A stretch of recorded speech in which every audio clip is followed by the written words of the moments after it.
So can we dive in and talk about your process of how you wanted to introduce the stores as new original characters this season, and what mindset you had to actually do that?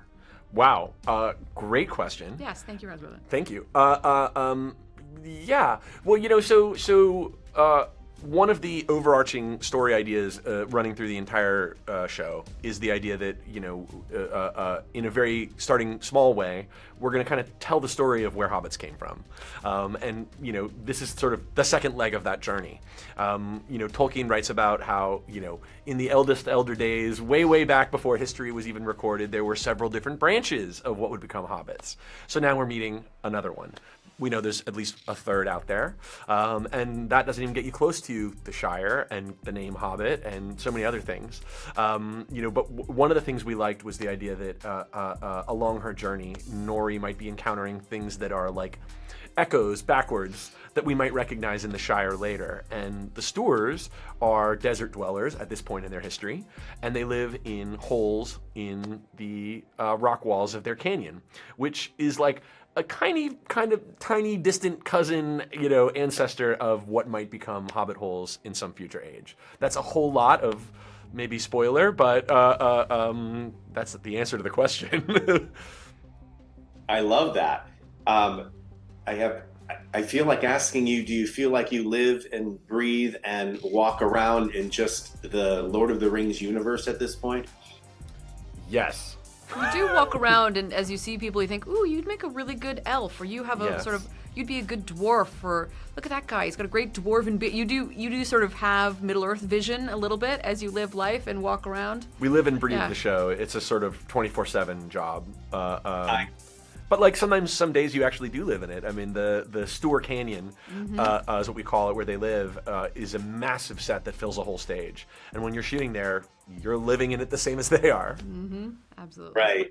Right. Lindsey, can you or you and Patrick talk about the Siege of Aragon here this season, which is epic? Do you feel like it's the most epic thing that you've had to create in this series?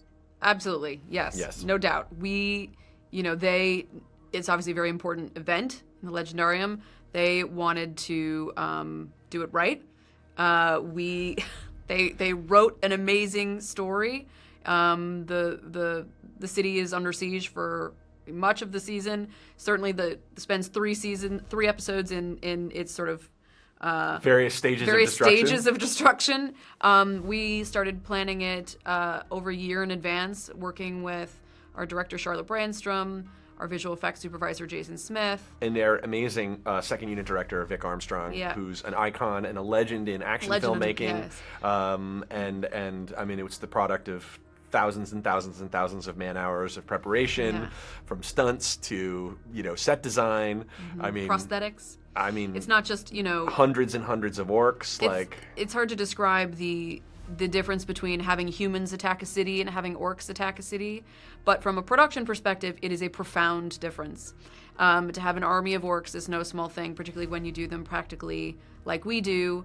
It was a real undertaking, and I think Barry and Sarah Gower, who are sort of legends in the prosthetics world and in our world, they said it was the biggest thing they had ever tried to undertake, and brought lots of new prosthetics artists into the company, and were taught this trade and craft, which I think is very cool, and I think the result is remarkable. I can't wait for you to see it. I mean, just to add one more thing to that, there's a section of the battle. The battle goes through several different sections through the episodes. There's a section that is at night in the mud with explosions that's sort of lit up by fire.